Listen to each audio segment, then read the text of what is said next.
28th of July 2022. This is video 46N, managed by idiots. And it's great weather now here in Ireland. Great weather, lovely weather, not too hot. Really, you'd enjoy being out and about. In the evening time, you still need a jacket. I was loading on my my bales, my silage covers there, plastic covers onto a trailer to bring them off to the centre, the collection centre, and I got a bit of cold in my head. The dust caused me to have a bit of a sneezy nose, so sorry about that. But anyway, it's great to have it done and gone out of the place. So anyway, 46 and now managed by idiots. Now, one of the things, folks, at the beginning here of this video you're going to get is offers by DSB to install smart meters. Offer to install smart meters. Have nothing to do with it. You can refuse and say no, you're not having it. It's just a gimmick thing. It's the way they can time what you're using. They want to be able to tell you when you can use power. And when the wind's blowing, they'll send out a notice that you can use a bit more than when the wind's not blowing. And if you were doing that, you're just as well have an electrical generator. Just as well have a generator of your own. So they'll also have some stud where you get Saturday electricity free, or Sunday, or something like this, and then they charge you for the rest. And anyone that falls for that is a fool. And there are so many people out there who believe in this buy one, get one free gimmick. And the ESB is into this in a big, big way. It is unbelievable. I see a note there. I'm not having it, and that's as simple as that. They can stuff it with their own bloody smart meter. I think we're idiots altogether. Now, I want to go back now to, there are still people around who believe this climate change stuff, but whether they do or not, and nobody really can say it doesn't exist, man-made climate change, but certainly the models that they're using are fake. That's the point. But nobody can really say one way or the other. But the one thing we can say is that the cures don't work. The cures they have don't work. And it's bringing about massive disunity in the EU. I mean, do they want fuel stopped burning or do they not? They're now cutting back the farmer. They're going to cull the farmer's cattle, and they want aviation to continue because aviation is nice and sexy, and data centers is nice and sexy. And the country, the city people and those who rule us hate agriculture, hate the farmer, and actually consider the food producers to be laughing stock. That's what they think we are. Now, Norway stayed out of the EU. Don't forget, Ireland had to vote twice on the Lisbon Treaty to get it through. Norway voted no, even though the government in Norway put it to the people to join. They said no. Norway has vast amounts of oil and gas. Vast amount of oil and gas and coal, and it did not join the EU. Can you imagine? If the EU had them in as a member state, how they would screw the Norwegian oil fields and the gas fields and everything, how they would actually bully and try and bully. Now, they tried to bully each member state to reduce their gas by 15%, and they got a very mixed response. Ireland has got an exemption because it doesn't use the gas from Russia. So they're in a terrible panic. Now, you have one called Ursula von der Leyen. She's the head beetler in the EU. That one doesn't have a monkey's notion. She's over to Azerbaijan looking for extra gas. They can only give a certain amount. It's not that easy to ramp up your production of fuel like that. So effectively in Germany you have three-party regime, and they are idiots. They don't have a monkey's notion what they're doing. They don't have a clue. They just have about enough wisdom to know that there's a situation of cold and hunger in the autumn, and that industry will be failing because of the fuel. This is the country with the highest number of windmills and solar panels in the whole world. And there you are. So they just about know that. Britain has no leader. Boris Johnson blew it. He had some leadership qualities, but unfortunately very little. And we're going to get someone in now, one or the other of the two, and one of them is just worse than the other. They're just going to be totally rudderless. Idiots, woke, left-wing screwballs, no matter what they do. And Italy Parliament has collapsed. Mario Draghi's gone, and big old how do you do and a big farewell to him and everything, but it's leaderless as well. They can't form a government, And so you have this contagion. You have the Italian situation also existing in the European Union situation. And you have Germany always running the show. And the whole idea of NATO was to keep Germany down. And the whole idea of the EU was to keep Germany down. And instead of that, they're in the driving seat. Ireland has a fella called Micheál Martin, useless, stupid, silly man. And the new Taoiseach to come in the autumn is Leo Varadkar, another useless, silly Billy of a man. So Germany has no leaders. Holland, there's mayhem over there in Holland. It has kind of leaders, but they're green, and so it's not going anywhere either. And the USA has Joe Biden, Sleepy Joe. Now don't forget my channel. I was banned off my channel for a while for saying that election was rigged in 2020. And what they did was they used the COVID pandemic to give postal votes to everybody. And the postal votes was rigged. They got by not having one election on one day and just having postal votes for special limited amount of people as we do in Ireland, they allowed the world otherwise to have postal votes, and they managed to get it rigged, make a mess of the whole thing, and got Trump out. And they have Biden now, and he doesn't even know where he is. That's my saying. They'll probably ban me here from that again. But you have no leadership in the United States. Hungary has a leader, Viktor Orban, and they're down on him. But he's a leader. He knows what to do. He's a strong man. Okay, and he wants Russian gas, and he's not in favour of penalising Russia at all. China has a leader. This is the hard fact. You see, it's not that Putin is greater, and I'm not saying that. In fact, I saw a video of a father sitting beside his dead son, and the son's hand sticking out from under a blanket. It's heart-rending stuff, and a woman that couldn't be torn away from her dead husband. This is terrible stuff. This is serious stuff, and this stuff should be prevented by having smart people in power. But the electorate will not elect smart people. They won't elect anyone with any wee bit of bottle, and when they do put in someone with a bit of bottle, they stand by and let the woke left crowd put them out with the Russian collusion hoax in the United States. So the USA, Canada, the EU, Britain are the only countries who are anti-fuel. These countries, the USA, Canada, EU, Britain, and other are the only countries who are anti-fuel. They have an anti-fuel policy and gloat and cheer and wax lyrical about ending fossil fuel with their silly windmills, which don't work. You can't use windmills on their own. You can only use them with fossil fuel, and if there's no wind, you can't use them. And they're anti-fuel.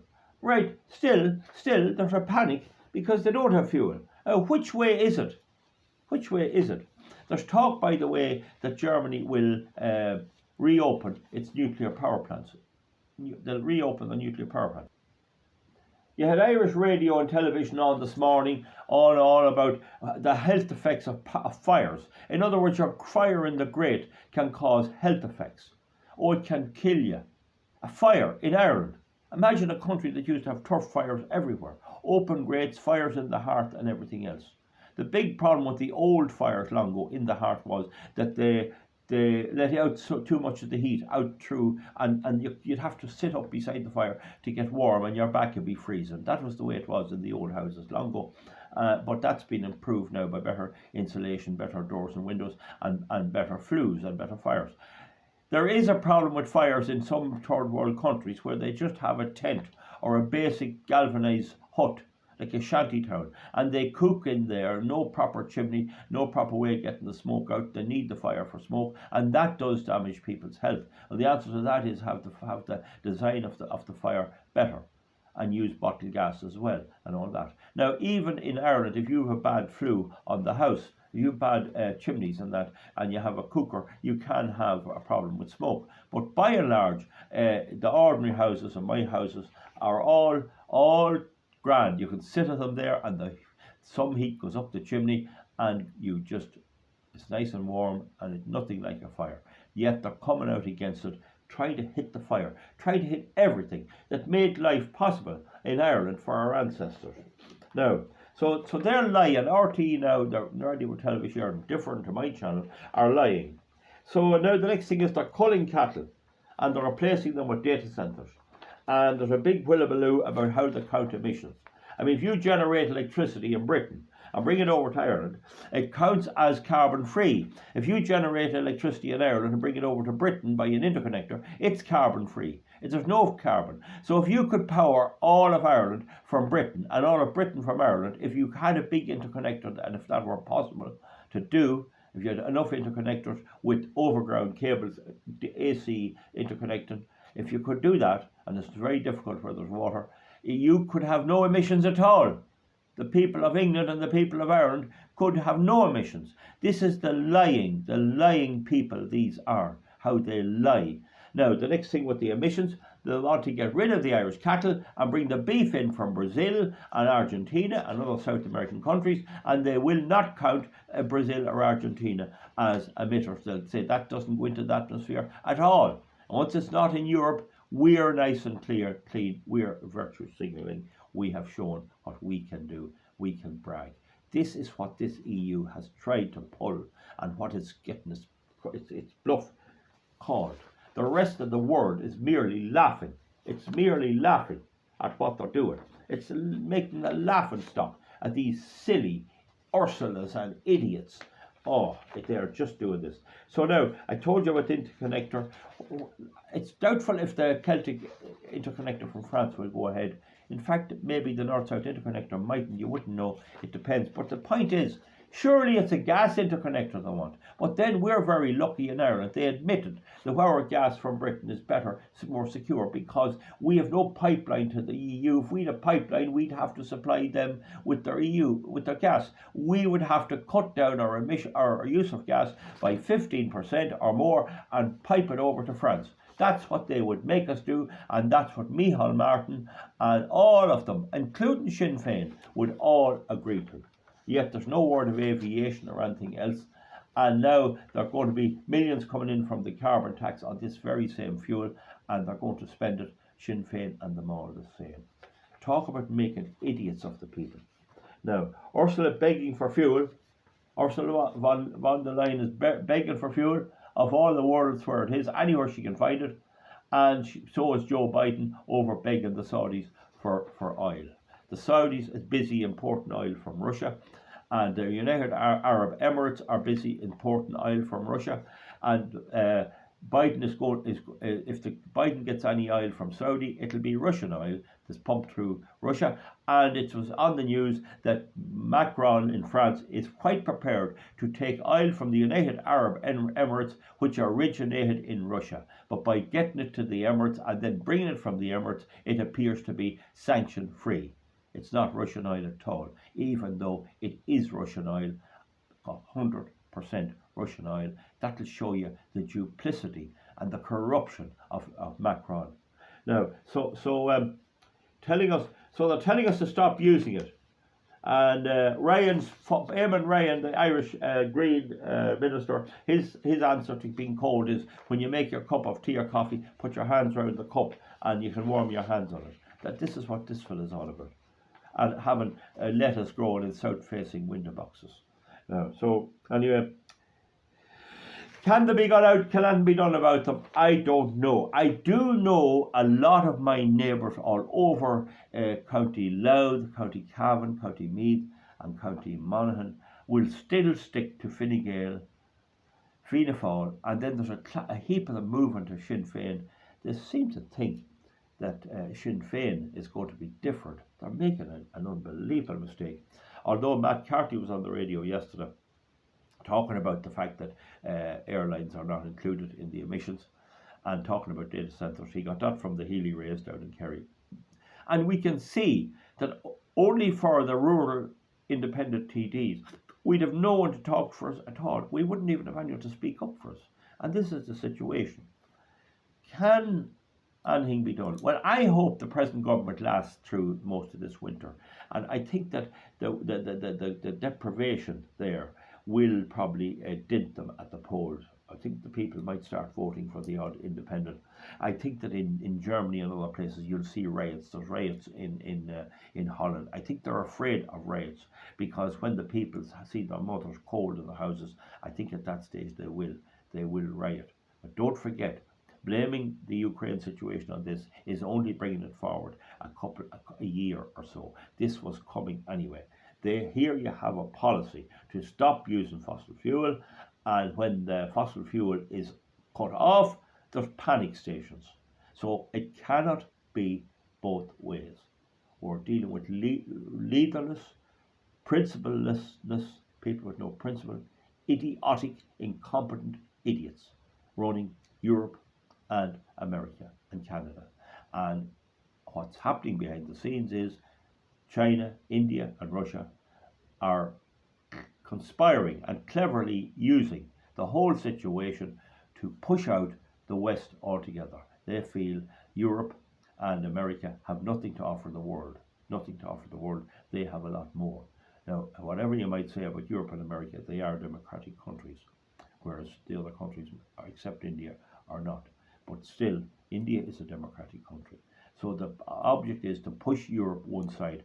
And if this went wrong over a long period, you could have a situation where Russia would no longer sell oil or gas to Europe anyway, and that will keep the price extremely high and leave Europe not able to compete. When other countries get that Russian gas and get that fuel, they will benefit. They will not heed any Paris Climate Accord or anything else, and they'll start all the manufacturing, they'll start all the everything, and Europe will have nothing much to offer. They won't be having a say at the races at all. There'll be a whole new world order with these other countries in the driving seat. Folks, I don't like to be always giving out. Give me a thumbs up or a thumbs down, and try and spread the word among your friends that you are being sold down the river by the traditional politicians, by a whole religion that has replaced the Catholic, the Protestant, the Jewish and other religions. And that is this climate, woke, cultural Marxist, left-wing baloney that they're pushing on us. And it's going to destroy the whole Western society. And it has happened before that societies have been destroyed by stupidity. Folks, that's it. Thumbs up, thumbs down. We'll see you back for something else. Thank you.